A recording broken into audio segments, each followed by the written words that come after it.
Hello aspirants, I'm Ritesh Shukla and I'm back with the full paper discussion and the continuation of the fourth video. As I already told you in the first part of the fourth video that I will be coming with the modern India and world history questions. So ये जो है modern India का question एक इसमें हम लेंगे और एक world history का question लेंगे और उस जो modern India का question है you can relate those things. मैं हर वीडियो में ही बता रहा हूँ, नए लोगों के लिए भी बता रहा हूँ जो पहली बार इस वीडियो को देख रहे हैं कि आप जो भी क्वेश्चंस इसमें डिस्कस किए जा रहे हैं उससे रिलेटेड जो कंटेंट है दैट आर अवेलेबल एवरीवेयर, लेकिन उसको एक स्पेसिफिक फॉर्मेट में कैसे ढालना है that is being told in the video.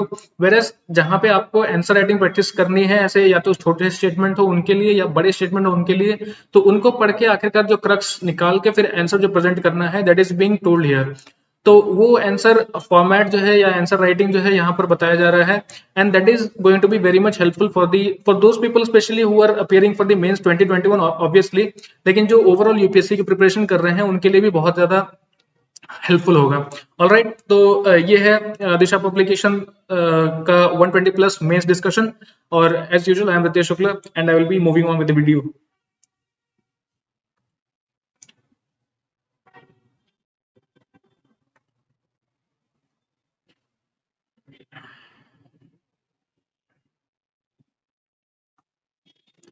Okay, so the first question which we have in this video is that of Mountbatten Plan rewarded the loyalists and punished the dissidents. And the question is that we have to comment on that. तो Mountbatten Plan आखिरकार क्या था? You will have to have a clear idea about Mountbatten Plan और उस plan के basis पर आप ये बता पाएंगे कि वो लॉयलिस्ट के फेवर में था या फिर वो जो है जो भी डिसिडेंट्स थे उनके फेवर में नहीं था। Then only you will be able to tell that. तो आखिरकार इसमें कमेंट करना है तो it is up to us that how we are going to present the answer. तो यहाँ पर जो है माउंटबेटन प्लान का जो स्पेसिफिक फीचर था जो कि आप नेशन से अगर जोड़ा जाए तो it was not completely beneficial but yes it was giving the dominion to the Indian government. तो आप जो है उसमें दो अलग अलग पर्सपेक्टिव्स निकाल सकते हैं और इसी क्वेश्चन से कई अलग अलग क्वेश्चंस भी बन सकते हैं जिसका एक स्पेसिफिक आप फॉर्मेट बनाकर अलग अलग आंसर्स प्रेजेंट कर सकते हैं। ऑलराइट, तो negative positive that depends on the question how you have to answer that. तो यहाँ पे मैं क्वेश्चन शुरू करता हूँ। तो माउंटबेटन प्लान आखिरकार क्या था? माउंटबेटन प्लान में initially it was being stated that India should not be divided. ऐसा सुनने में तो लगता है कि ब्रिटिश इंडिया जो है आके इसको सेपरेट कर दी या कुछ कर दी, लेकिन obviously the intentions of the British people or this governor general who was sent by basically viceroy who was sent by Britain and he was sent to give last stances as to keep the India united। इसकी वजह से इनको जो है send किया गया था और इनका जो स्पेसिफिक प्लान था वो लेटर ऑन चेंज होता है। इनिशियली ही वाज एडवोकेटिंग कि इंडिया पाकिस्तान जैसे दो स्टेट्स नहीं बनने चाहिए बल्कि रीजन्स को अलग करके और इंडिया को यूनाइटेड ही रखा जाए और गवर्नेंस एक ही का हो ताकि स्पेसिफिक डिसेंशन ना उपलब्ध हो पाए, ऑलरेडी शुरू ना हो पाए। तो माउंटबेटन प्लान जो है माउंटबेटन फिर अपना स्पेसिफिक प्लान इंडिया में ही बनाते हैं और जब वो देखते हैं कि मुस्लिम्स और हिंदूज के बीच में जो वॉर है वो काफी बढ़ता चला जा रहा है, जो प्रॉब्लम है वो काफी बढ़ती चली जा रही है and they were not able to occupy it. इसकी वजह से इन्होंने जो है स्पेसिफिक अलग प्लान बनाया जिसमें उन्होंने दो अलग अलग कंट्रीज के बारे में बताया, जिसमें इंडिया पाकिस्तान के बारे में बताया और मुस्लिम लीग और इन सारे लोगों के लिए स्पेसिफिक कंडीशंस भी प्रोवाइड किए। तो हम उसके बारे में जानेंगे माउंटबेटन प्लान के बारे में and from there on we will come to our question and answer that particular part. Alright, so in a way the plan rewarded the loyalists like the Muslims and the princely states. The Muslim League, after passing a resolution for a separate state of Pakistan in 1940 in the Lahore session, refused to cooperate with the Congress against the British. तो अब ये already establish हो चुका था कि ठीक है हम आपको एक अलग राज्य दे देंगे लेकिन आपको एंटिल द इंडिपेंडेंस हमारा साथ देना पड़ेगा। That was the part which was being told by the Congress party और मुस्लिम लीग भी इससे अग्री कर गई थी। लेकिन जब ऐसा सेपरेशन होने वाला था और माउंटबेटन जब इंडिया में आ चुके थे तो उस समय मुस्लिम लीग का ये कहना था कि हमें जो है छोटा क्षेत्र दिया जा रहा है, ज्यादा बड़ा हमारा एरिया नहीं है, हम जो है उतने में नहीं रह पाएंगे। इसकी वजह से कई सारे ऐसे प्रॉब्लम्स जो है शुरू कर दिए गए जिसके कारण ओवरऑल जो डिसेंशन था वो एक बड़ा एंगल बनते चला गया। ऑलराइट, तो at the height of quit India movement the league maintained a policy of isolation, supporting the cause of the British.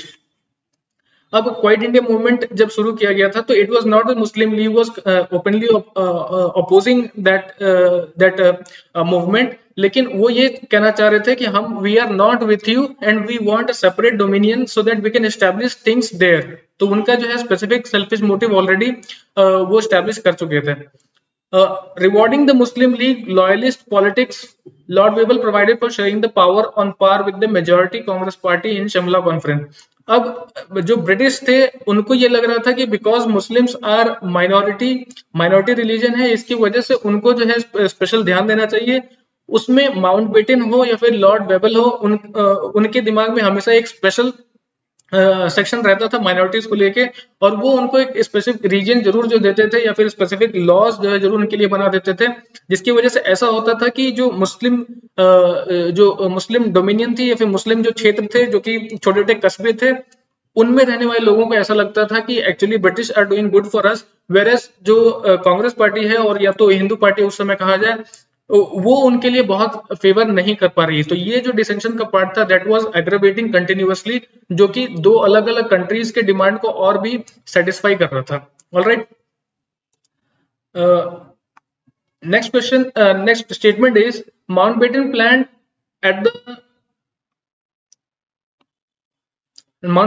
at the outset provided for the division of Indian subcontinent into India and Pakistan. तो मैंने बताया कि Mountbatten initially he was not in favour of that, और in fact he was sent to keep the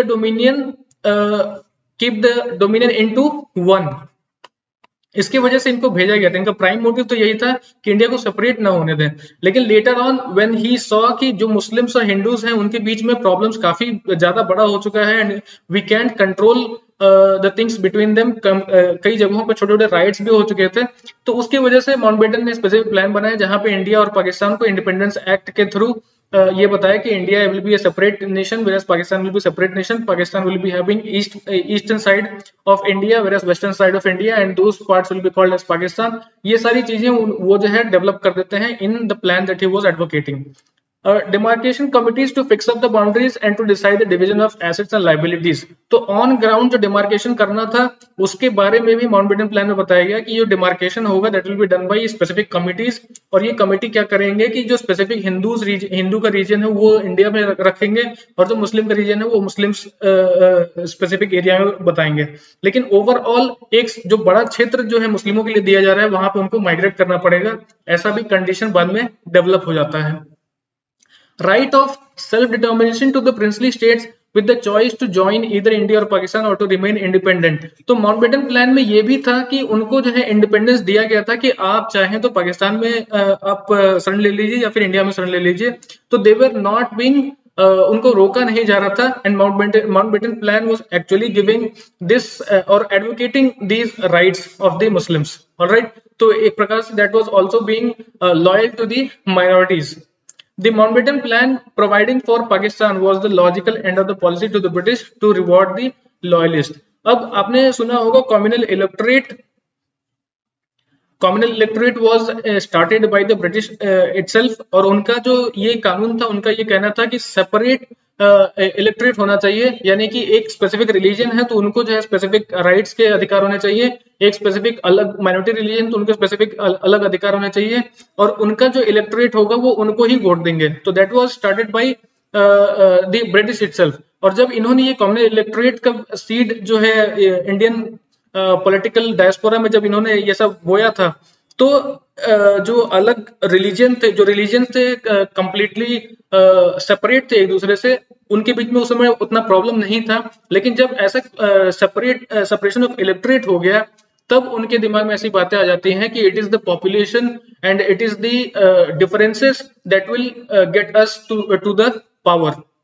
इसकी वजह से communal electorate या separate electorate that was becoming bigger problem than the regional problems that were happening during British India. तो एक प्रकार से British government जो थी, जो ब्रिटिश इंडियन गवर्नमेंट थी, उन्होंने जो इंडियन पीपल थे उनको जो है ब्रेक ऑलरेडी कर दिया था when the communal electorate was given out. Alright, तो माउंटबेटन प्लान का भी जो ओवरऑल थॉट था वो यही हो गया कि पाकिस्तान को एक अलग रीजन दे देंगे, और जब पाकिस्तान को अलग रीजन देंगे तो they were also being loyal to them, because उन्होंने जो है दो बड़े क्षेत्र जो कि बहुत ही इंपॉर्टेंट थे इकोनॉमिक पॉइंट ऑफ व्यू से, वो उनको प्रोवाइड कर दिए थे। ऑलराइट, तो that was the also, that could be also called as being loyal to the minorities और to the Muslims. All right. Similarly, the princely states throughout the struggle remained loyal to the British and in fact helped the British in suppressing the nationalist movement led by the Congress Party, and for the loyalty they were rewarded with the right of self-determination even though it went against the interests of the nation. तो अब जो जितने भी princely states थे, आप ये already history में ये जानते ही होंगे कि 1947 के बाद जो ओवरऑल डोमिनियन था उनको यूनिफाई करने में बहुत प्रॉब्लम्स आ रही थी, क्योंकि जो भी प्रिंसली स्टेट्स थे वो अपने डोमिनियन को छोड़ नहीं रहे थे और वो यूनियन ऑफ इंडिया के साथ मिल नहीं रहे थे। तो ऐसे जो प्रिंसली स्टेट्स थे उनका जो है डायरेक्ट सपोर्ट माउंटबेटन को था या फिर डायरेक्ट सपोर्ट ब्रिटिश गवर्नमेंट को था, और ब्रिटिश गवर्नमेंट का ये कहना था कि जहां भी माइनॉरिटीज का एक्यूमुलेशन है, जहां पे कॉन्सेंट्रेशन है, उस एरिया को भी पाकिस्तान के साथ जोड़ दिया जाए या फिर पाकिस्तान एक नए टेरिटरी के साथ जोड़ दिया जाए। That is why princely states were completely in favour of the British. अब ये जो फेवर था प्रिंसली स्टेट्स का, that was becoming very much problematic for the union of India, that जो कि 1947 में तुरंत आजाद ही हुआ था। उस समय इसको dominion banana that was very much important, क्योंकि अगर कोई क्षेत्र ओवरऑल यूनियन ऑफ इंडिया के बीच में आ जाता है और that belongs to another country, dissension के मौके हमेशा ही रहेंगे आगे। इसकी वजह से जो हमारे पॉलिटिकल लीडर्स थे उनको ये प्रॉब्लमेटिक लग रहा था। ऑलराइट, तो अब कांग्रेस पार्टी के हिसाब से उनका ये भी कहना था कि जितने प्रिंसली स्टेट्स थे उनको जो है पाकिस्तान में रखना, that was also a kind of loyalist thing that was being done by the British people या British government. Alright, so this is the overall answer for this particular question, because we have justified the fact that Mountbatten plan जो था वो loyalist की ओर ज्यादा था और dissidents को एक प्रकार से वो एक प्रॉब्लम्स क्रिएट कर रहे थे। तो ये जो पूरा मैंने पार्ट बताया है माउंटबेटन प्लान में इंडिया पाकिस्तान को अलग करना, पाकिस्तान में जो छोटे छोटे रीजन है इंडिया में ही जो कॉन्सेंट्रेटेड है मुस्लिम द्वारा उनको भी उसी में रखना, ये जो छोटी छोटी चीजें की जा रही थी माउंटबेटन प्लान में, that was increasingly becoming problematic for Indian union. Alright, तो ये जो है overall answer, that is the exact answer that you should put out, और anything related to it you can just figure it out when you are going to give the main answer. All right, now we will be moving on to the world history question. The question is, what is 38th parallel? What were the causes of separation of Korea in 1949? And I do believe that if you do know geography pretty much or know very well, you would definitely know what 38th parallel is. It is actually a latitude. All right, this is latitude, and latitudes are imaginary lines just to recognize a specific place. That is why latitudes are drawn on globe. So it is for the geographers, and it is just to identify a particular place. That is why latitudes are drawn, and latitude or longitude are met at a particular point. That particular point is recognized as a specific place. All right, तो 38th parallel जो है वो आखिर क्या है? आप 23.5 latitude समझते होंगे, इक्वेटर समझते होंगे, 23.5 साउदर्न पार्ट इसको कैप्रिकॉर्न के नाम से जानते हैं, इसको कैंसर के नाम से जानते हैं। तो आप ये सब चीजें जानते होंगे। 23.5 के ऊपर का जो एरिया है वो जो है इंक्रीज करता जाता है 24, 25, 26, 27, 28 और finally we go to 38th parallel, that is the latitude. Alright, तो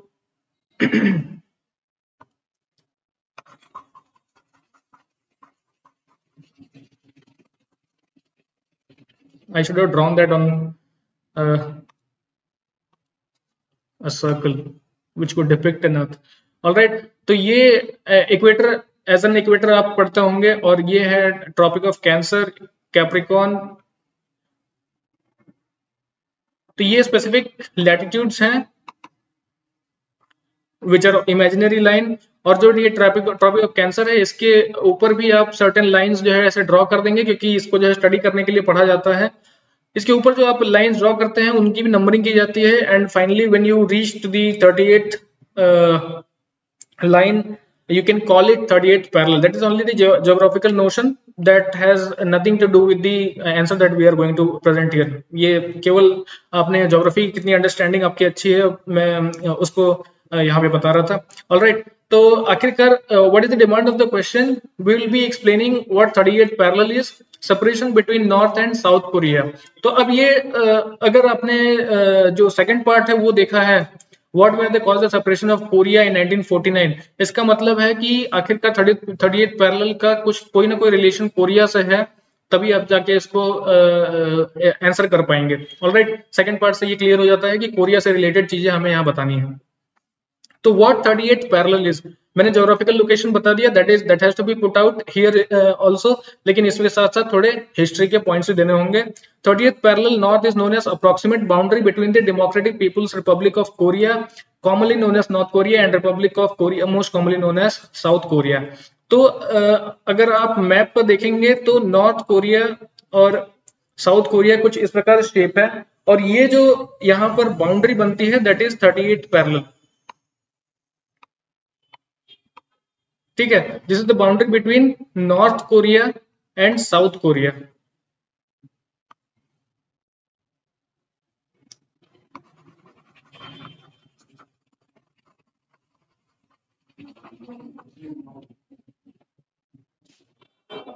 Alright, North Korea and South Korea.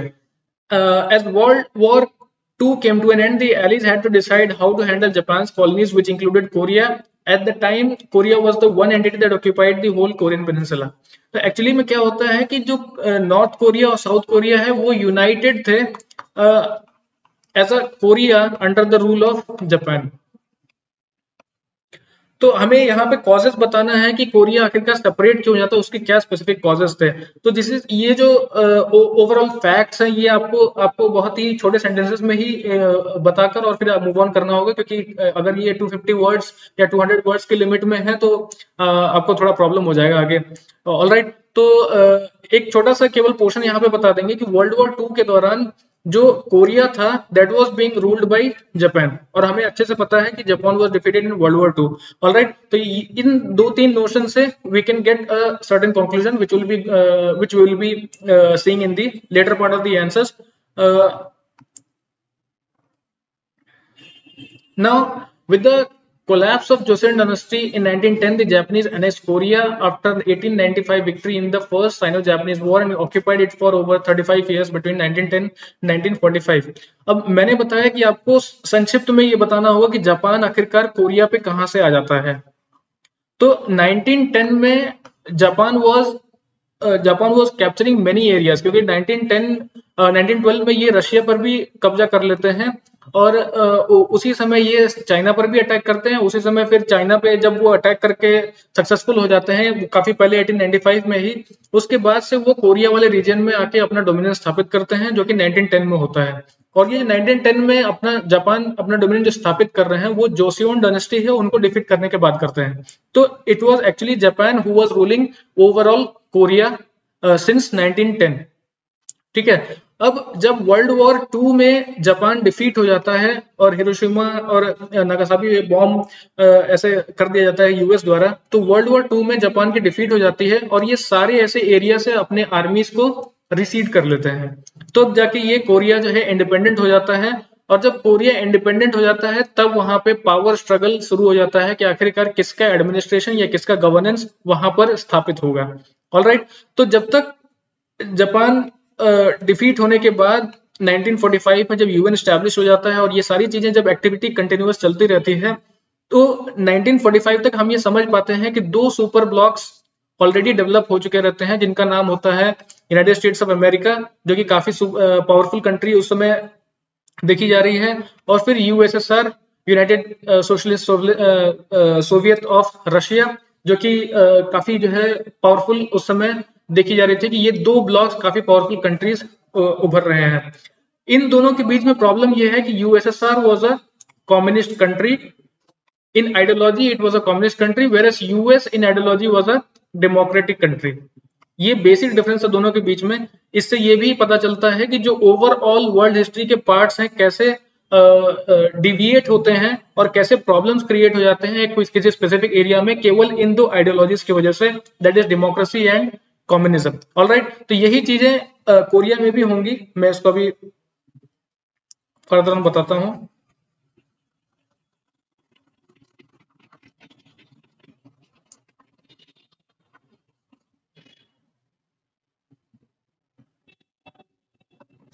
Okay, तो अब आखिरकार जो स्टेटमेंट्स हैं वो क्या पुट करेंगे। With the defeat of Japanese forces following world war two, Japanese empire crumbled. US and Soviets took control of lands while the United States dropped an atomic bomb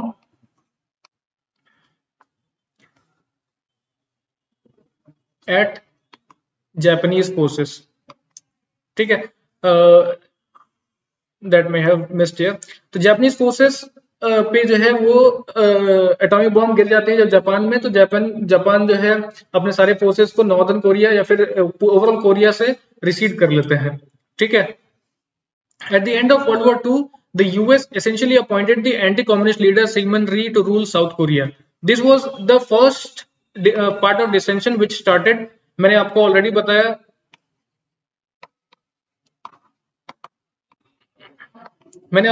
बताया, कि the dissension in 1945 was in between the ideologues, और ये ideologues कौन थे? US जो कि democratic country है, USSR जो कि कम्युनिस्ट कंट्री है, सोशलिस्ट कंट्री है इन रियलिटी, और जो रशिया और यूएस के बीच में जो प्रॉब्लम थे वो किसी स्पेसिफिक रीजन में भी जाके प्रॉब्लम क्रिएट कर ही रहे थे। तो क्या हुआ कि जो साउदर्न पार्ट था, जैसे ही जापान रिसीड कर जाता है, जो साउदर्न पार्ट था कोरिया का, उसमें तत्कालिक रूप से US military with the help of UN वहां पर जाके बस जाते हैं, और जो यूएस मिलिट्री है वो साउदर्न पार्ट के जो भी लोग थे उनको जो है सपोर्ट करते हैं कि वो एक डेमोक्रेटिक रूलिंग वहां पे स्टैब्लिश करें। उस डेमोक्रेटिक रूलिंग को स्टैब्लिश करने के लिए उन्होंने सिंगमन री को स्टैब्लिश किया एज अ प्रीमियर, और इनको बताया कि ये डेमोक्रेटिकली इलेक्टेड हैं and this particular region is called as south Korea. अब ये जो है एक प्रॉब्लम बन जाता है किसके लिए? नॉर्थ कोरिया के लिए, क्योंकि यहाँ पे अभी तक कोई विजिबल गवर्नमेंट नहीं है। तो the south declared itself a nation in May 1948. Rhee was formally installed as the first president in August and immediately began waging a low-level war against communists and other leftists south of the 38th parallel. तो जो सबसे पहला event हुआ वो ये हुआ कि Sigmund री जो है यहाँ पर जो भी कम्युनिस्ट लोग थे, मैंने बताया कि जो डिसेंशन है वो कम्युनिस्ट और डेमोक्रेट्स के बीच में है, तो जो भी कम्युनिस्ट लोग यहाँ पर थे, क्योंकि यहाँ पर डेमोक्रेटिक गवर्नमेंट आ गई, वो जो है सारे कम्युनिस्ट को पकड़ के और उनको जो है प्रताड़ित कर रहे थे, और ये जो है स्पेसिफिक सिचुएशन अराइज हो गया साउथ कोरिया में, which was becoming डिसेंशन for the people who were communist, ठीक है, या फिर सोशलिस्ट थे। अब in North Korea, the Soviets appointed Kim Il Sung as the new leader. अब जब साउथ में सिंगमन री की रूलिंग डेमोक्रेट्स ने ऑलरेडी एस्टैब्लिश कर दी थी, तो नॉर्थ कोरिया में रशियन, क्योंकि उनका रशियंस का कंट्रोल हो गया था नॉर्थ कोरिया में, तो उन्होंने ये कर दिया कि जो सोवियट्स थे उन्होंने किम इल संग को वहां पे प्रीमियर बना दिया और उनको जो है काफी पावर दे दी, और वहां पर जितनी भी मिलिट्री थी इवन रशिया के सपोर्ट से उनको काफी पावरफुल बना दिया। He officially took office on September 9, 1948. Kim began to quash political opposition, particularly from capitalists, and also began to construct his cult of personality. तो किम इल संग जो है ये भी वही चीज करते हैं जो कि डेमोक्रेट्स कर रहे थे, और इन्होंने भी जो पॉलिटिकल अपोजिशन था उनको खत्म कर दिया, और खत्म करने के बाद अपनी खुद की स्पेसिफिक आर्मी बना दी जो कि कम्युनिस्ट आर्मी के नाम से जाने लगी, और वो जो आर्मी थी वो कंप्लीटली इनके अंडर में हो गई, और ये जो है नॉर्थ कोरिया में पूरा अपना संप्रभुत्व स्थापित कर दिए। ठीक है, लेटर ऑन जो प्रॉब्लम कहां से स्टार्ट होता है, इन 1950 Kim Il Sung decided to try to reunify Korea under communist rule, और जब ये इन्होंने ये ऐसा नोशन दिखाया 1950 में, that is when war started in between north and south. He launched N invasion of south Korea which turn into 3-year long Korean war. 1950 to 1953 long Korean war हुआ north Korea और south Korea के बीच में, और south Korea fought back against the north supported by the United Nations and manned with troops from United States. The conflict lasted from June 1950 to July 1953. तो ये मैंने already बताया, और south Korea में जो सपोर्ट करने वाले जो स्टेट्स थे वो थे यूनाइटेड स्टेट्स, और यूनाइटेड नेशन भी इसमें इनडायरेक्टली इन्वॉल्व था। ठीक है, US with the troops of United nation south Korea में बसा हुआ था, वेयरएज किम के साथ में सोवियत यूनियन और चाइना थे। Alright, they were supporting north Korea. This is only fight of ideologies. All right, these are the socialist communists, whereas these people were supported by Democrats. All right. The upshot of the Korean War was the creation of demilitarized zone at the 38th parallel. तो मैंने बताया कि 38th parallel क्या था? That is the region which is dividing North Korea and South Korea. अब जो Korean war जब अपने कंप्लीशन के पास आ गया तो वहां पर एक डीमिलिटराइज जोन बना दिया गया ताकि दोनों के बीच में सीज फायर हो सके, दोनों कंट्रीज के बीच में। और जब सीज फायर किया गया तो वो 38th पैरेलल जो है उसको एक डीमिलिटराइज जोन बना दिया गया दोनों के बीच में, ताकि कोई भी डिसेंशन वहां से स्टार्ट ना हो सके, कोई भी प्रॉब्लम वहां से स्टार्ट ना हो सके। ठीक है, तो इस प्रकार से नॉर्थ कोरिया और साउथ कोरिया सेपरेट हो जाते हैं, और सेपरेट होने के बाद एक कंट्री जो नॉर्थ कोरिया है that becomes pro communist, whereas also it is called that it is only been dictated by a particular dictator. अभी किम इल संग के जो बेटे हैं किम उंग संग, वो जो है मतलब लीडर है। तो ये जो स्पेसिफिक लीडर्स थे they become dictator to north Korea, whereas south Korea become democrat south Korea was ruled by democratic leaders, और वहां पर जो है स्पेसिफिक डायरेक्ट इलेक्शंस होने लगे जिससे कि वहां पे लीडर जो है चुने जाने लगे। ऑलराइट, तो इसकी वजह से साउथ कोरिया और north Korea they got separated with each other in the 1953। Alright, the intervention of Soviet on the northern side and the US on the southern side basically created division mindset for the already divided Korea, which resulted in separation of the states into two। अब Korea जो था वो already किसी प्रकार से traditionally they were in some kind of division, और उसमें north और साउथ का ऑलरेडी लिटिल डिवाइड था, और ये जो डिवाइड था that was already persisting since the tradition. लेकिन इसको और जो है ड्रेन किया गया व्हेन द आइडियोलॉजी स्ट्रक, जैसे कि सोशलिस्ट आइडियोलॉजी जब जो है थ्रू यूएसएसआर नॉर्थ कोरिया में आती है, और democratic ideology through United states south Korea में आती है। तो इस प्रकार से यहाँ पे जो प्रॉब्लम है जो कि ऑलरेडी ट्रेडिशनली एग्जिस्ट कर रही थी उसको और मॉडर्न थॉट्स देके और भी ज्यादा डिसेंशन की ओर बढ़ा दिया गया, जिसकी वजह से two separate countries were made. Alright, so this is the basic answer for this particular question. We have explained what is 38th parallel, we have explained how the separation happened and what are the causes for the separation. All right, so this is the overall answer for this particular question, and I will be concluding with this particular video. All right, so I will be seeing you again in the 5th video, and I will be completing the full paper discussion. Until then, stay home, stay safe, and keep learning. Thanks a lot.